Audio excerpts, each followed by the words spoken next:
Bapak izin, Bapak izin, boleh pesan-pesan buat CPNS optimalisasi Bapak. Saya dari Jakarta ditempatkan di Ambon. Optimalisasi. Iya, di RRI. Oh, RRI. Iya. Oke. Nanti ya. Siap. Terima kasih Bapak. Terima kasih Pak. Sebuah video yang memperlihatkan momen Wakil Presiden Gibran Raka Buming Raka disapa oleh seorang peserta CPNS optimalisasi mendadak viral di media sosial.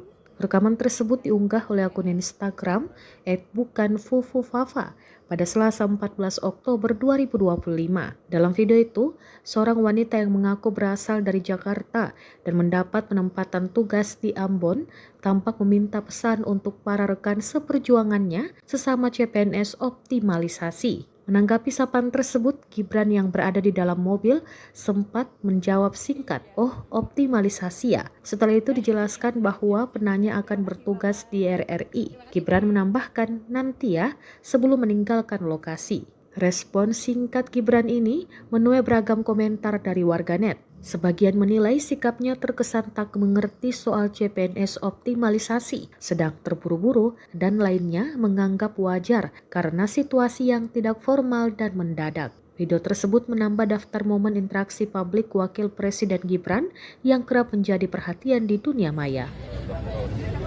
Bapak izin, boleh pesan-pesan buat CPNS optimalisasi Bapak. Saya dari Jakarta ditempatkan di Ambon. Optimalisasi. Iya, di RRI. Oh, RRI. Iya. Oke. Nanti ya. Siap. Terima kasih Bapak. Terima kasih Pak. Download Tribun X sekarang. Menghadirkan lokal menjadi Indonesia.